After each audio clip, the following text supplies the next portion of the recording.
Hi everyone, it's Jerry. Let's have a look at a game from round 5 of the 44th Chess Olympiad. This was Team Zambia versus Team Norway. On the white end, international master Gillan Bwalya, and he's paired against Magnus Carlsen. Okay, we have on board a Queen's Gambit declined. Bishop b4 denotes the Ragozin. This is a 26 mover. The game has a nice logical flow to it. Carlsen executes a simple light square strategy. He does have a knack for making some of his games look simple, and this is one of them. All right, from here it's e3 castles. Bishop's questioned. 7 moves in. A couple notes. Minor piece in bounds. White with the bishop pair, white with an unopposed dark square bishop. And after this last recapture on c3, there are weaknesses to speak of. c3 and c4 are holes.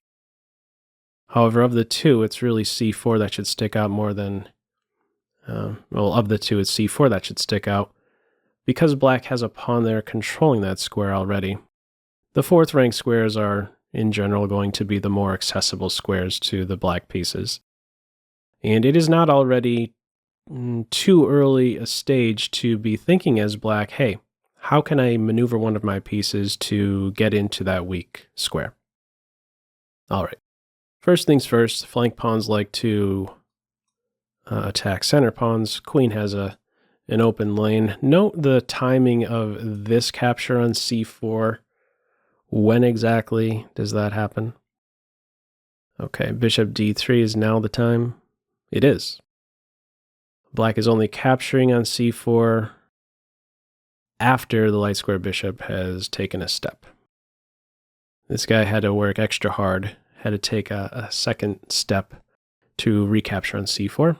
So a little bit of patience by black forced white to lose a move.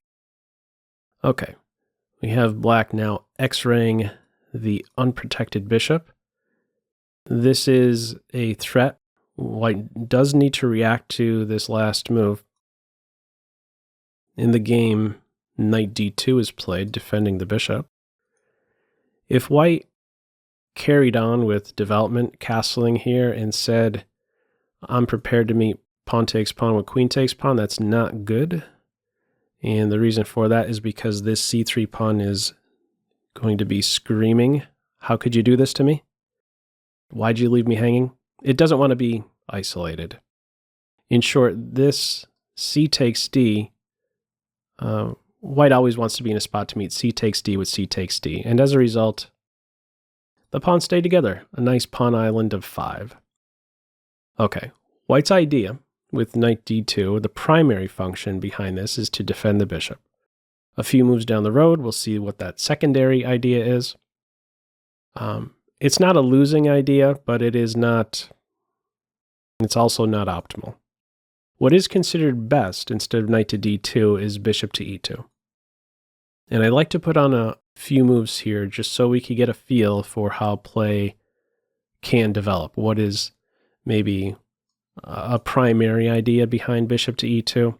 Okay, let me put on a few moves. Let's say both bishops are fianchettoed and this rook gets to a half-open file. Why does the bishop get off of the c4 square? It's so that this guy could get to c4. It's so that the pawn is no longer in the unopposed dark square bishop's way. White is only a move away, maybe a push or a capture at some stage, and the bishop is free to see the other side of the board. This is one way to activate the dark square bishop, and it is the dark square bishop in this game that turns out to be a real struggling piece. All right, in this game it is knight to d2, knight to c6. There is no fear. There shouldn't be any fear by black. Oh, I can't recapture on c5. If this, there's that. This guy will fall shortly. And this guy, again, is not going to be too happy. Okay, no bite on c5, instead castles. And from here, black could play e5. Additional pressure on d4 is the idea. But if you play e5 right now, there's d5. It's a different structure. It's not, significantly better for either side. But Carlsen's idea is to preface the e5 move, play rook d8 first, get to this half-open file, and next up, he's looking for that one. Right? If white plays a flight square move, now e5 could be played and there's no d5. All right. What is white's secondary idea behind knight to d2? f4. This pawn is now free. So with every pawn move, there is a positive and negative to speak of. So what is the positive? It's stopping e5. The negative, there is a big weakness now on e4. There's a weakness on c4 I already noted, and now this weakness on e4 is one that could maybe be taken advantage of. This light square strategy I'm referring to can maybe be summarized in 3 steps. Step 1 is to first and foremost recognize a weakness. So in our case here, let's focus on the e4 square. It's a hole, it's a center square, a 4th rank square. Step 2 is probably the most sophisticated of the 3. Not so easily executed in many cases, but it's maybe described like this. Step 2 is create conditions that make it possible for the weakened square to be accessible to your pieces. The final step, step 3, is to simply move your piece to the weakened square. That's the fun part. It's really step 2, creating these conditions that make it so that you could gain access to that weak point. Okay, let's see what black's approach is. He kicks off with knight to d5. This isn't considered best. Computer's pointing out knight to a5 first. Okay, he runs with knight to d5, and this does target 2 weaknesses, c3 and e3. And white's reply is to capture the knight. Not best. Considered best is knight to e4 in this position, or queen to e1 even. This could definitely turn out to be very messy. Knight to e4 does defend c3 and e3. Again, it does get a little bit messy. Another line, this queen e1, computer says, be okay with giving up the pawn. I guess this dark square bishop will find some activity on the main diagonal. Okay, not a path.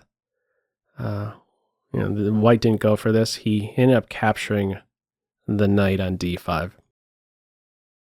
Pop quiz. First one of this video. How would you recapture on d5? Feel free to pause the video. Okay, here we go. In the game, it is pawn takes. Now, I think for many, a train of thought may be, well, I went to this half-open file, I want to keep my rook on a half-open file, and I also want to watch over this pawn. However, it is best to take with the pawn, and let's see exactly why. Just pointing out, this square is a weakness. It's nice to have a pawn controlling this hole. Well, now it's doing wonders. It's watching over both e4 and c4, as well as creating a condition, creating a path into the f5 square.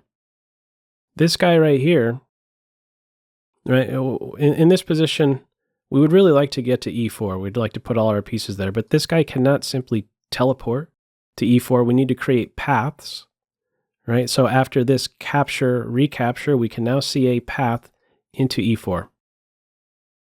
All right. Additionally, one final point is that, remember the positive I noted behind f4? What was it doing when it went to f4? It was stopping the e5 pawn break.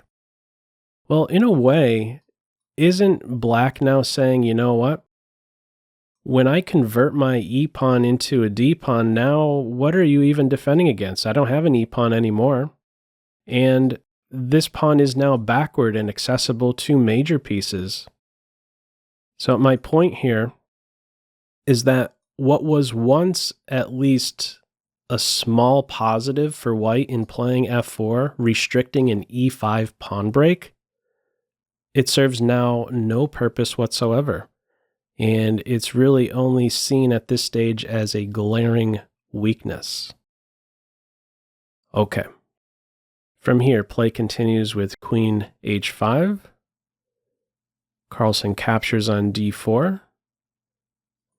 White recaptures.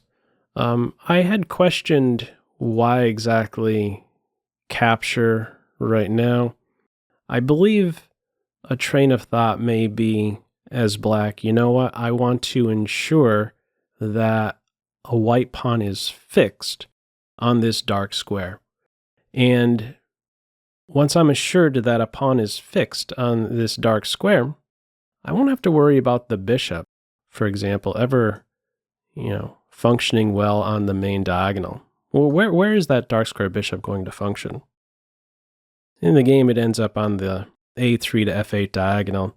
Not the most brilliant diagonal in the world, but it does serve some purpose eventually. But if black is not capturing on d4 here, let's say some knight move is made, and then there could be this idea where the pawn moves, and then, or I should say, there could be some general idea where there's this capture, and then this pawn could move, clearing the way. In this specific case, of course, it's seriously faulty. There's queen takes e3 check, but the general pawn advances. There is a way now for white to clear a path for the dark square bishop on the main diagonal.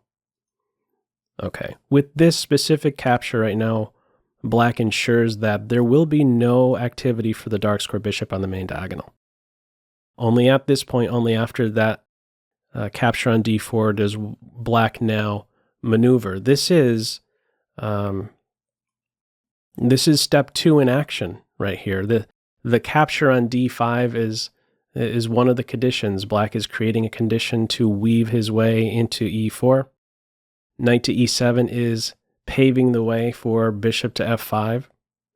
Okay. Knight to f3. I had questioned, what if white is interfering with, if this is a good idea for black, why isn't white interfering with bishop to f5? This would not be a good move for white, f5. Can you see why? Throw it to you as a pop quiz. Black to play, what would you play here? Okay, here we go.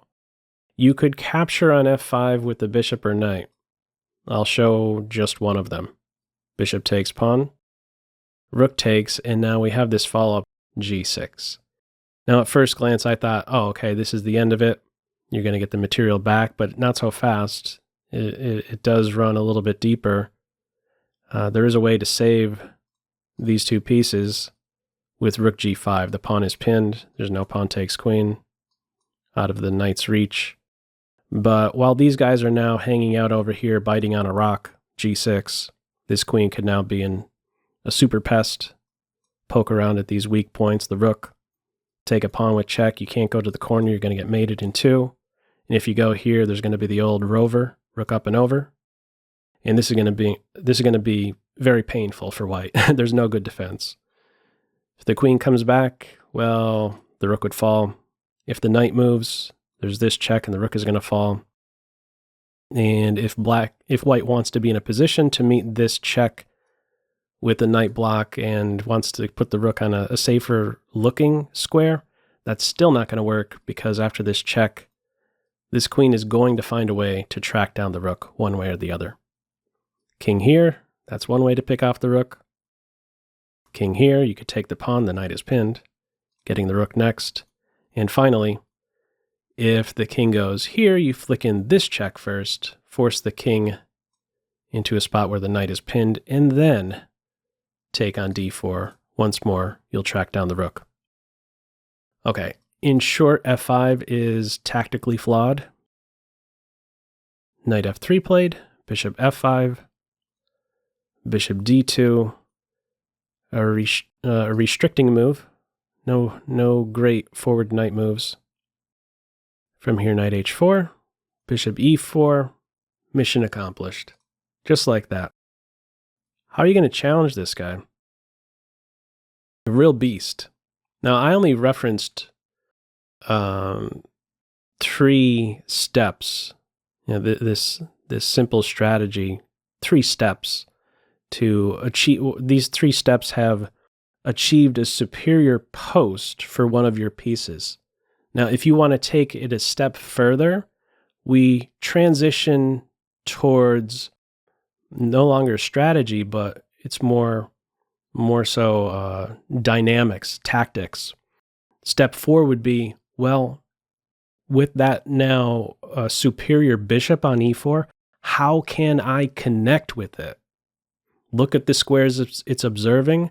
It's pointing right at the heart of white's kingside. It would really be nice if a rook could get to the 2nd rank. This doesn't happen in the game. You know, the coordination on g2, but it's a nice train of thought to have. How can I coordinate really well with that monster bishop on e4? Okay. From here, we have f5. Here's one other note. This bishop is very good on e4, but maybe even better in some positions it could be the knight. Let me highlight a scenario where that may come about. Let's say queen g4 is played, and black could go with some maneuver. Step 2 in action, repositioning the knight. Knight c8 into d6. Let's say the knight jumps here. You can knock out the knight, make a cool move like queen f7. If you try knight d6 right now, this would fall. But one simple move, queen f7, this is hitting next. It really can't be stopped with the bishop here. This guy will be scared away from this diagonal. So the queen maybe backs off. And then I think at this stage, playing as black, your most difficult decision will be deciding which of these 2 amazing squares should I go to with the knight. Okay. Another way we could see black work with this light square strategy. The bishop stands well, but so too does a knight. More often than not, it's the knight that is amazing on e4. All right, in this game, it's f5, rook to c8, bishop to b4, a5, bishop takes knight, queen takes. And now we have this rook up and over idea, but these guys are going to turn out to be misplaced. I was pointing out getting to the 2nd rank. I guess as it is right now, this is going to be secure enough. The knight is watching over, the rook could watch over. What is black doing? He's putting pressure on the weak points. e3 and a3. One of them is going to fall. White defends e3. Queen takes a3. And rook to g4. It may seem a little scary. You got these 2 majors, but the timing is not right. They're not really coordinating well enough on any one specific square to cause any problems to black. And you know, when you have a player go in kind of, this is kind of an all-in approach. When these you have these rook lifts, a nice tactical approach, you know, when you're the defending side, is to recognize, you know what, there's now a lone defender on your back rank. If I could get rid of this guy, your king is really going to feel some, he's going to experience some problems. So this is what we have. Black looks to get rid of this main defender. And there really isn't a good solution for white here. He ends up capturing on c1, and that runs into a mate in 2. Now with queen takes rook, queen takes e3. And there's only 2 choices. You go to the corner, queen takes rook, or the move played in the game. This one did go straight to mate, and it is this light square bishop that finishes the game off. Bishop d3, and that's game over. Anyhow, a nice, I believe at least, instructive game here, 26 mover. A simple light square strategy in action. Anyhow, as usual, feel free to leave any feedback to this video in the comment section below. I hope you enjoyed it and maybe took a thing or two away. That's all for now. Take care.